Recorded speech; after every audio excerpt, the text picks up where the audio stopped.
नमस्कार, आप देख रहे हैं इलाहाबाद एक्सप्रेस न्यूज़। मैं हूं इसरार अहमद। आइए आपको ले चलते हैं आज की सबसे खास खबरों की ओर, जिनका आपको बड़ी बेसब्री के साथ इंतज़ार है। भाजपा सरकार द्वारा चलाई जा रही महत्वाकांक्षी योजनाओं की जानकारी देने के लिए, जहां पर प्रधानमंत्री की गारंटी का प्रचार प्रसार करने के लिए गांव-गांव में विकसित भारत संकल्प यात्रा का आयोजन करके शासन द्वारा मुहैया कराई गई वैन पर लगे एलईडी टीवी के माध्यम से सरकार की उपलब्धियां गिनाते हुए विभिन्न योजनाओं के लाभ से वंचित लोगों को जागरूक किया जा रहा है। वहीं पर शुक्रवार को भारत सरकार द्वारा उपलब्ध कराए गए नमो ऐप को डाउनलोड कराकर सरकार की विभिन्न योजनाओं की जानकारी मुहैया कराने के उद्देश्य से शुक्रवार को प्रयागराज गंगा पार भाजपा की जिला अध्यक्ष कविता पटेल का काफिला कस्बा हंडिया में स्थित भाजपा अल्पसंख्यक मोर्चा काशी क्षेत्र के क्षेत्रीय मंत्री एवं बामन लोकसभा क्षेत्र प्रयागराज के प्रभारी सैफुल अब्बास के आवास पर पहुंचा, जहां पर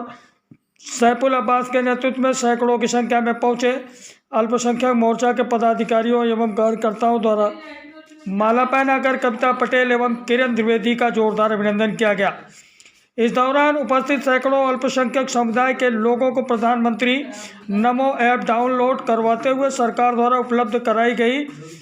विभिन्न योजनाओं की खास जानकारी दी गई, जहां पर जिला अध्यक्ष द्वारा आगामी 2024 के चुनाव में फिर से तीसरी बार प्रधानमंत्री नरेंद्र मोदी को प्रधानमंत्री बनाने का दावा भी किया गया। वहीं पर क्षेत्रीय मंत्री अल्पसंख्यक मोर्चा सैफुल अब्बास ने कहा कि प्रधानमंत्री नरेंद्र मोदी एवं मुख्यमंत्री योगी आदित्यनाथ की सरकार द्वारा चलाई जा रही विभिन्न योजनाएं शहर ही नहीं ग्रामीण क्षेत्रों में भी लोगों को लाभान्वित कर रही हैं, जिसके बदौलत तेजी के साथ अल्पसंख्यक समुदाय का रुझान भाजपा की ओर बढ़ता चला जा रहा है, जिससे लोगों को एहसास हो चुका है कि आगामी 2024 के चुनाव में प्रचंड बहुमत से भाजपा की जीत होगी एवं प्रधानमंत्री की गारंटी वाली योजना लोगों के दिलों में अपना घर बनाती चली जा रही है, जिसके बदौलत प्रधानमंत्री नरेंद्र मोदी तीसरी बार फिर से प्रधानमंत्री बनेंगे, जिसे कोई रोक नहीं पाएगा। इस मौके पर अल्पसंख्यक मोर्चा के काफी पदाधिकारी एवं कार्यकर्ता मौजूद रहे। देखिए इंडिया से इसरार अहमद की खास रिपोर्ट। 23 नवंबर से ही चालू है और केवल प्रयागराज में ही नहीं पूरे देश में यात्रा चल रही है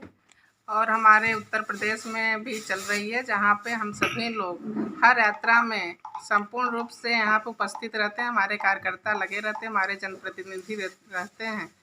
और वो देखते हैं इस यात्रा में केवल हमारे माननीय प्रधानमंत्री जी की जो गारंटी की योजना है, उस योजना पे भी गारंटी जो कर रहे हैं हम लोग, इसीलिए लगातार लगे हैं। और जो इस योजना के पात्र हैं, जिनको लाभ मिला है उनको भी, और जिनको लाभ नहीं मिला है उनको लाभ दिलवाने के लिए हम सभी लोग हमेशा प्रयत्नरत हैं और हमेशा आगे करते रहेंगे, क्योंकि ऐसे हमारे यशस्वी प्रधानमंत्री जी जो योजना चलाते हैं उसको पूरी करते हैं, गारंटी के साथ करते हैं। माननीय यशस्वी प्रधानमंत्री श्री नरेंद्र मोदी जी तीसरी बार प्रधानमंत्री बनने जा रहे हैं और लोकसभा क्षेत्र 52 का जो जिक्र किया आपने, वहां से तो प्रचंड जीत हो ही रही है। पूरे उत्तर प्रदेश में एक प्रचंड जीत और पूरे भारत में एक भारी जीत के साथ में और फुल मेजॉरिटी के साथ साथ आप समझिए काफ़ी जोरदारी के साथ में और पब्लिक वोट करेगी और सरकार बनेगी। और सरकार बनने के साथ साथ 2024 के बाद और भी जो स्टेट जहां पे हमारी सरकारें नहीं बन पाई हैं वो भी सरकारें बनेंगी। एक समय आएगा कि 2024 में भारतीय जनता पार्टी की सरकार फुल मेजॉरिटी की बनेगी और उसके साथ साथ और भी जितने भी स्टेटों के चुनाव होंगे वहां पर भी पूरा भारत बोलेगा मोदी मोदी। पूरा भारत भारतीय जनता पार्टी पे विश्वास रखते हुए और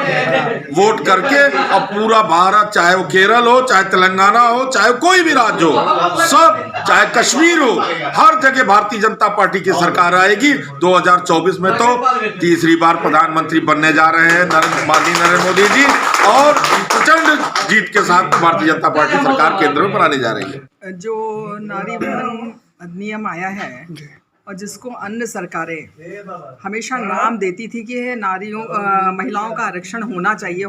लेकिन कभी किसी ने किया नहीं। सामने बात करते थे लेकिन हमेशा उसका विरोध करते रहे। लेकिन माननीय प्रधानमंत्री जी ने इस आरक्षण 33% आरक्षण को लागू किया है, और जबकि हमें लगता है कि भविष्य में यह आरक्षण 50% होगा। और हमारे यहाँ जाति धर्म इसके आधार पे तो कभी प्रधानमंत्री जी ने काम किया ही नहीं है। चाहे कोई भी वर्ग हो, सबको लाभ दिया है, सबको साथ लेके चलने का काम कर रहे हैं। इसीलिए जो भी वर्ग है वो सब हमारे साथ आ रहा है, और सबका साथ, सबका विकास और सबका विश्वास के आधार पर काम किया।